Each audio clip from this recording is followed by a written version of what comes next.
Neemias, capítulo 1. Estas são as memórias de Neemias, filho de Racalias, a preocupação de Neemias com Jerusalém. No mês de Quisleu, no 20º ano do reinado do rei Artaxerxes, eu estava na fortaleza de Suzã. Hanani, um de meus irmãos, veio me visitar com alguns homens que haviam chegado de Judá. Perguntei-lhes a respeito dos judeus que haviam regressado do cativeiro e da situação em Jerusalém. Eles responderam: as coisas não vão bem para os que regressaram à província de Judá. Eles estão passando por dificuldades e humilhações. O muro de Jerusalém foi derrubado e suas portas foram destruídas pelo fogo. Quando ouvi isso, sentei-me e chorei. Durante alguns dias lamentei, jejuei e orei ao Deus dos céus.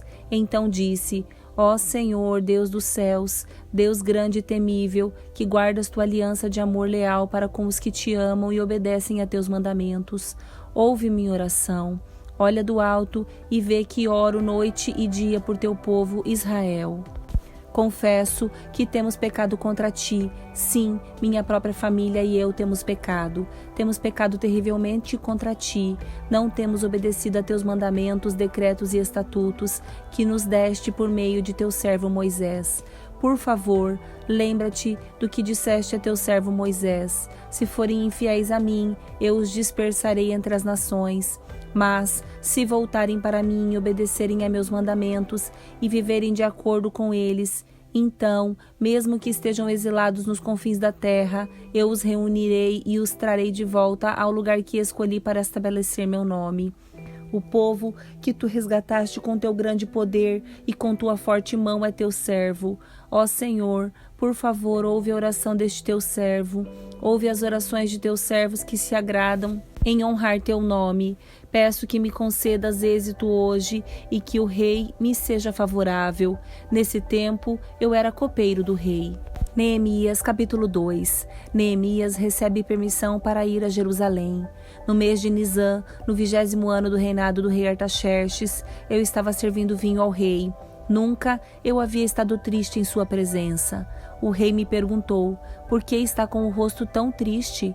Você não parece doente, deve estar profundamente angustiado. Fiquei com muito medo, mas respondi: que o rei viva para sempre. Como meu rosto não pareceria triste? A cidade onde estão sepultados meus antepassados está em ruínas e suas portas foram destruídas pelo fogo. O que você deseja que eu faça? Perguntou o rei. Depois de orar ao Deus dos céus, respondi: se lhe parecer bem, e se o rei for favorável a mim, seu servo, peço que me envie ajudar para reconstruir a cidade onde meus antepassados estão sepultados. O rei, com a rainha sentada ao seu lado, perguntou: quanto tempo você ficará ausente? Quando voltará? Respondi ao rei quanto tempo ficaria ausente, e ele atendeu a meu pedido. Disse também: se lhe parecer bem, gostaria que o rei me desse cartas para levar aos governantes da província a oeste do rio Eufrates, com instruções para que eles permitam que eu viaje em segurança por seus territórios até chegar a Judá. Peço ainda que o rei me dê uma carta para levar a Asaf, administrador da floresta real, com instruções para que me forneça madeira. Precisarei desse material para as vigas das portas da fortaleza junto ao templo, para o muro da cidade e para minha própria casa. O rei atendeu a esses pedidos, pois a bondosa mão de Deus estava sobre mim. Fui aos governadores da província a oeste do rio Eufrates e lhes entreguei as cartas do rei.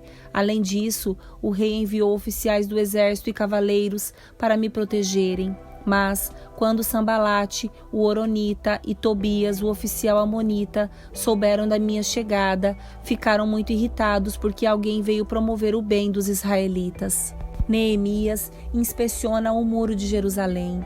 Assim, cheguei a Jerusalém. 3 dias depois, saí discretamente durante a noite, levando comigo uns poucos homens. Não havia contado a ninguém os planos para Jerusalém que Deus tinha colocado em meu coração. Não levamos nenhum animal de carga além daquele que eu montava.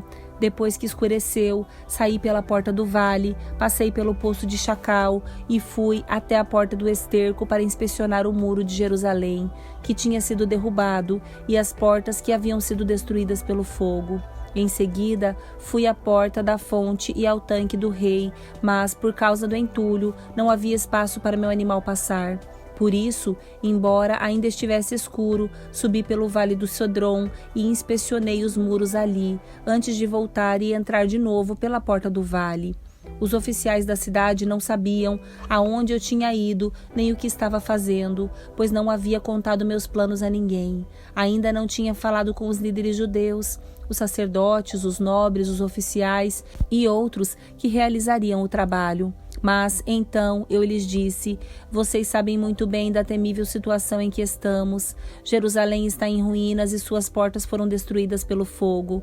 Venham, vamos reconstruir o muro de Jerusalém e acabar com essa vergonha. Então, lhes contei como a mão de Deus tinha estado sobre mim e lhes relatei minha conversa com o rei. Eles responderam: sim, vamos reconstruir o muro. E ficaram animados para realizar essa boa obra. Mas quando Sambalate, o horonita, Tobias, o oficial amonita, e Gesem, o árabe, souberam de nosso plano, zombaram de nós com desprezo e perguntaram: o que estão fazendo? Estão se rebelando contra o rei? Eu lhes respondi: o Deus dos céus nos dará êxito.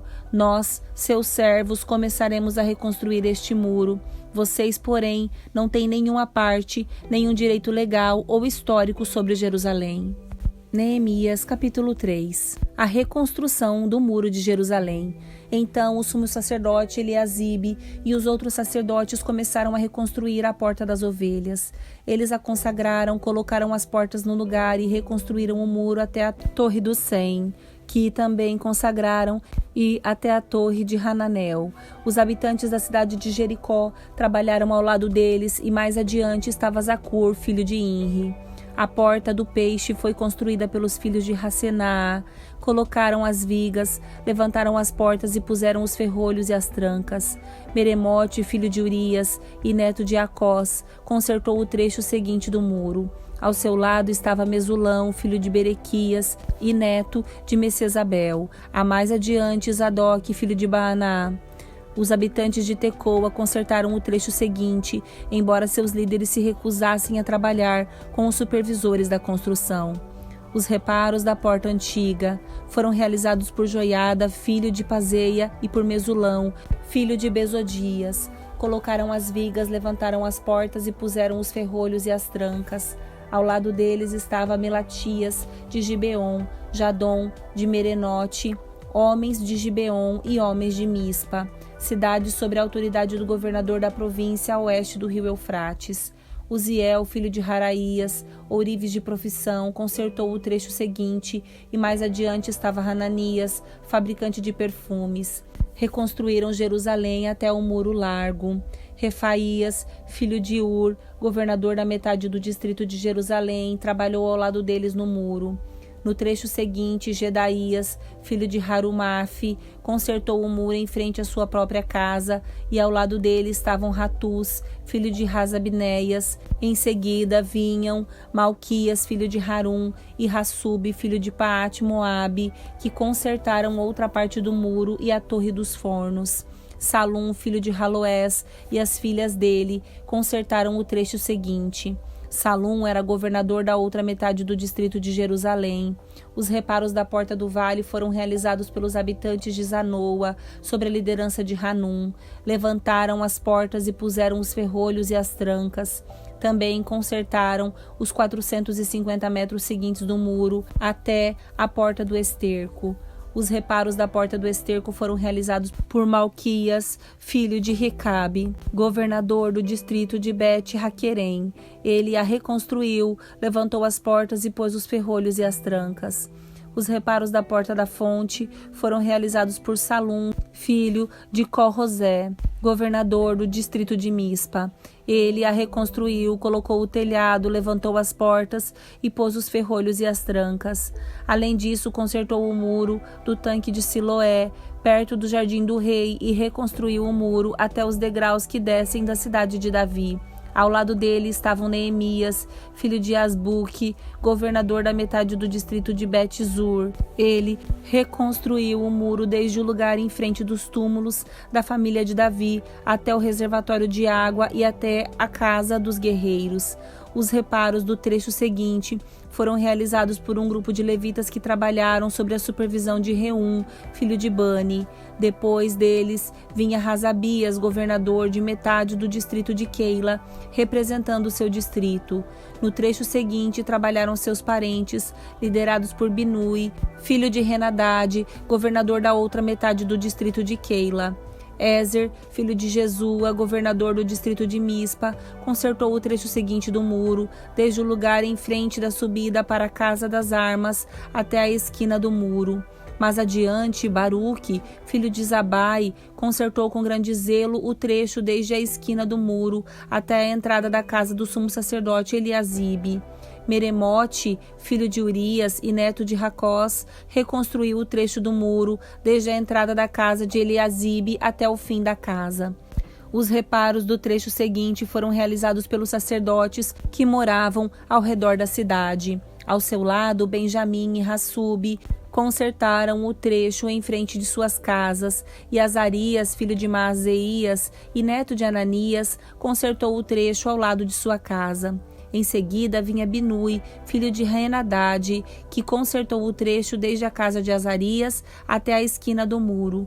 Palau, filho de Uzai, consertou o trecho em frente da esquina do muro e da torre do Palácio Real ao lado do pátio da guarda. Ao lado dele estavam Pedaías, filho de Parós, e os servidores do templo que moravam na colina de Ofel, que consertaram um muro até o lugar em frente da Porta das Águas, a leste, e da torre do palácio. Mais adiante, os habitantes de Tecoa consertaram outro trecho, desde o lugar em frente da grande torre alta até o muro de Ofel.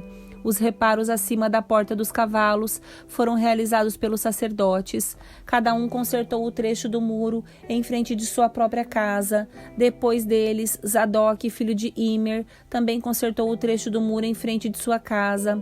Ao seu lado estava Semaías, filho de Secanias, guarda da porta oriental. Hananias, filho de Selemias, e Hanum, sexto filho de Zalaf, consertaram o trecho seguinte, enquanto Mesulão, filho de Berequias, consertou o trecho em frente de onde ele morava.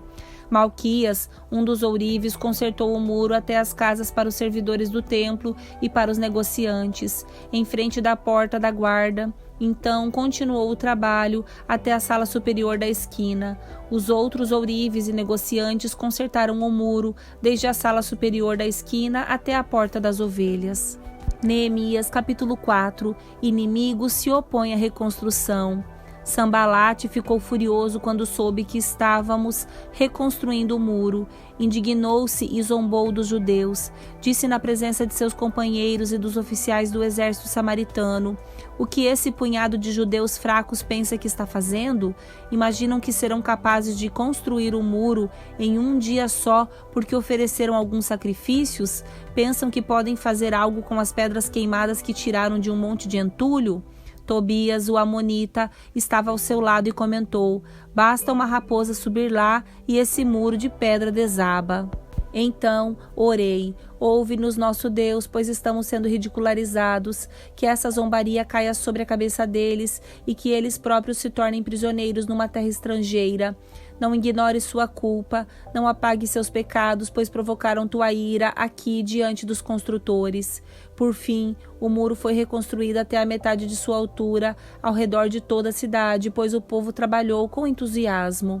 No entanto, quando Sambalate, Tobias, os árabes, os amonitas e os asdoditas souberam que a obra avançava e que as brechas do muro de Jerusalém estavam sendo fechadas, encheram-se de ira.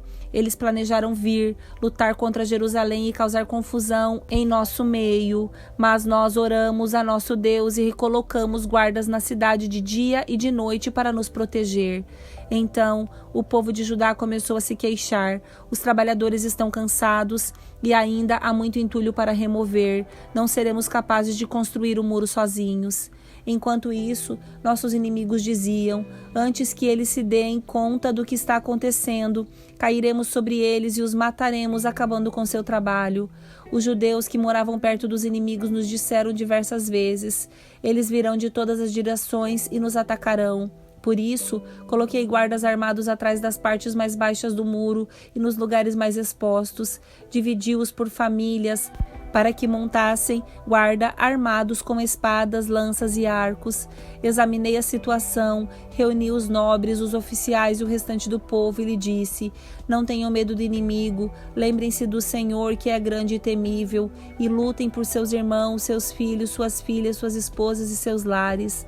Quando nossos inimigos descobriram que sabíamos de seus planos e que Deus os havia frustrado, todos nós voltamos ao trabalho no muro. Dali em diante, porém, apenas metade de meus homens trabalhava, pois a outra metade ficava de guarda com lanças, escudos, arcos e couraças. Os líderes ficavam na retaguarda de todo o povo de Judá, que construía o muro. Os trabalhadores prosseguiram com a obra. Com uma das mãos levavam as cargas, enquanto com a outra seguravam a arma. Todos os construtores tinham uma espada presa à cintura. O tocador de trombeta ficava comigo para dar o sinal de alerta. Então, expliquei aos nobres, aos oficiais e ao restante do povo: a obra é extensa e estamos muito separados uns dos outros ao longo do muro. Quando ouvirem o toque da trombeta, corram para onde ele soar. Nosso Deus lutará por vocês. Trabalhávamos o dia inteiro, do nascer ao pôr do sol, e metade dos homens estava sempre de guarda. Nessa ocasião, eu disse aos que moravam fora dos muros que passavam a noite em Jerusalém. Assim, eles e seus servos poderiam ajudar na guarda à noite e trabalhar durante o dia. Nenhum de nós, nem eu, nem meus parentes, nem meus servos, nem os guardas que estavam comigo, trocavam de roupa. Carregávamos sempre nossas armas, até mesmo quando íamos beber água.